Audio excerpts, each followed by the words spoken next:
Praise lord అండి. వాక్యంలోకి వెళ్లే ముందు ప్రార్థించుకుందాం. స్తుతులకు ఆసీనుడైన దేవా, నీకు వందనములు, నీకు స్తోత్రాలు. నైనా గడిచిన కాలం అంతే మమ్మల్ని కాచి కాపాడి సజీవ రెక్కల కింద మమ్మల్ని ఉంచినందుకు నీకు స్తోత్రములు నైనా ప్రభా. నైనా నీకు స్తోత్రాలు నైనా ప్రభా. వాక్యము విని వాక్యం ద్వారా అనుసరించే భాగ్యమును దయచేయమని అడుగుచున్నాము నైనా ప్రభా. ప్రతి ఒక్కరి కుటుంబంలో శాంతిని సమాధానమును దయచేయమని అడుగుచున్నాను తండ్రి. ఆమేన్. యవనస్తులు పడిపోకుండా ఉండాలి, చాలా జాగ్రత్తగా ఉండాలి. యవనస్తులు ఎలా ఉండాలండి? ఈ లోకంలో పడిపోకుండా చాలా జాగ్రత్త కలిగి ఉండాలి. యవనస్తులు ఈ లోకంలో ఏం చేయొచ్చిన చెడు వ్యసనములకు అలవాటు పడిపోతున్నారు, చెడుకు బాగా దగ్గర అవుతున్నారు, దేవునికి దూరం ఉండి ప్రార్థన అంటే వారి హృదయంలో నాటుకోవట్లేదు, పాటలంటే వాళ్ళు హృదయంలో నాటుకోవట్లేదు. వాళ్ళు ఏం చేయాలి? వాక్యమునకు దగ్గరగా ఉండాలి, దురాలోచనలకు దురచేష్టలకు దూరంగా ఉండాలి. ఈ రోజులో చెడుకే లోనైపోతున్నారు. కానీ యవనస్తులు ఎప్పుడును కూడా ప్రార్థించుకుందాము, లేకపోతే వాక్యం చదువుదాము అని మన ఇంట్లో పిల్లలకి మనము చెప్పాలి. ఎందుకంటే వాళ్ళు యవనస్తులు, వారు ఎలా ఉండాలి ఏంటనేది మనం చెప్తే వాళ్ళు నేర్చుకుంటారు. అది మానేసి ఈ రోజుల్లో ఫోన్లు కొనివ్వడం, బళ్ళు కొనివ్వడం, వారు కావాలన్నది వ్యసనాలకు అలా తిప్పుతున్నాము. కానీ అరే బాబు నేను కొంటాను, ఒకవేళ చర్చికి రండి, మరి నేను బైబిల్ చదవరని నేను పలాంది నీకు కొనిస్తాను అని చెప్పే తల్లిదండ్రులు ఈ రోజుల్లో ఎవరు లేరు. తల్లిదండ్రులను బట్టి బిడ్డలు కూడా చెడిపోతున్నారు. యవనస్తులు తమ నడకను శుద్ధి చేసుకోవాలని చెప్తున్నారు, కానీ మనం శుద్ధి చేస్తామా? ఎదుటి పిల్లలకైతే చెప్తాం, కానీ మన పిల్లలకి మనం చెప్పుకోలేకపోతున్నామే. ముందు ఏమి చేయాలి? ముందు మన ఇల్లు చక్కబెట్టుకుని ఎదుటి వారికి చెప్పాలి మనం. అది మానేసి ఎప్పుడునూ కూడా ఎదుటి పిల్లలకి చెప్పడం కాదు, మన నడతను శుద్ధి చేసుకోమని. యవనస్తులు పడిపోకుండా దేవుని వాక్యంలో నిలువుటకు మనము చూడాలి. అంతేగాని యవనస్తులు చాలా జాగ్రత్త కలిగి ఉండాలి. హెబ్రీ 4:12 చూద్దామండి. ఎందుకనగా దేవుని వాక్యము సజీవము గలదై రెండంచుల ఎటువంటి ఖడ్గము కంటేను వాడిగా ఉండి ప్రాణాత్మలను, కేళ్లను, మూల్గులను విభజించినంత మట్టుకు దూరుచు హృదయం యొక్క తలంపులను, ఆలోచనలను శోధించెను. ఎలా ఉన్నదండి? ఎందుకనగా దేవుని వాక్యము సజీవము గలది కాబట్టి మనము వాక్యంలో మెలగమని చెప్పాలి. యవనస్తులు ఏం చేసి పాపంలో చెడిపోకుండా ఉండాలి, పాపం చేసి పడిపోకుండా నిలవబడాలి. యవనస్తులు అపవాది ఊరిలో నుండి పడిపోకూడదు. ఎవరి ఊరిలో నుండి? అపవాది ఊరిలోనే పడిపోకూడదు యవనస్తులు. భక్తిహీనత చేత చెడిపోకూడదు. యవనస్తులు ఎప్పుడూ కూడా భక్తిహీనత చేత చెడిపోకూడదు, గర్వంగా ప్రవర్తించి పడిపోకూడదు. యవనస్తులు ఏం చేస్తున్నారు? చాలా గర్వం కలిగి ఉంటున్నారు, వాక్యమునకు దూరంగా ఉంటున్నారు. వాక్యము దూరంగా ఉంటే ఏమవుతుంది? దురాలోచనలు వచ్చుచున్నవి. దురాలోచనలకు దూరంగా ఉండమని చెప్పుచున్నాడు. వాక్యము ఎలాంటిదండి? సజీవము గలది, రెండంచుల ఖడ్గము వంటిది. అందుచేతని యవనస్తులు ఏం చేయాలి? వయసుండగానే తమ నడతలను శుద్ధి చేసుకోవాలి. గర్వంగా ప్రవర్తించకూడదు, మూర్ఖంగా ప్రవర్తించకూడదు. ఎప్పుడును కూడా ఎలా ఉండాలి? మూర్ఖంగా. ఈ వయసులో ఏం చేస్తారండి? ఉడుకు రక్తం కదా వాళ్ళకి, యవనస్తులకి. వాళ్ళు ఏం చేస్తారండి? ఏం చెప్పినా సరే పొగరబోతుల్లాగా ఎదరికి వెళుతూ ఉంటారు. వాళ్ళ రక్తము అలాగే ఉంటుంది, ఎందుకంటే యవనస్తులు కదా. దానిని మనం ఏం చేయాలి? మనము శుద్ధి చేయాలి.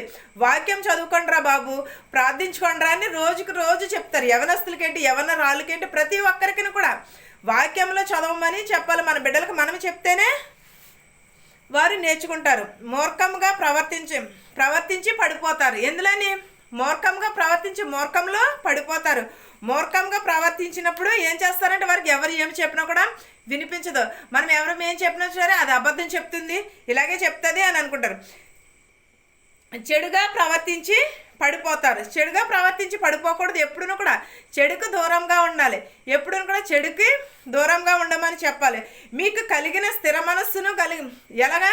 మనము స్థిర మనస్సు కలిగి ఉండాలి. వాక్యంలోని ఎప్పుడూ కూడా ఏం చేయాలి? స్థిర మనస్సును విడిచిపెట్టి పోకూడదు. మనం ఎప్పుడూ కూడా స్థిర మనస్సు అనగా దేవుని వాక్యంలో స్థిరముగా ఉండాలి.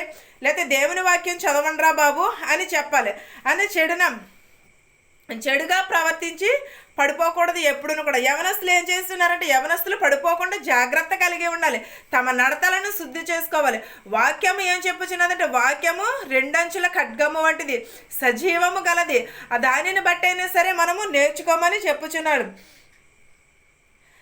హృదయం యొక్క తలంపులను ఆలోచనలను శోధించుచున్నది, మరియు ఆయన దృష్టికి కనపడిన స్పష్టముగా ఏదియూ లేదు.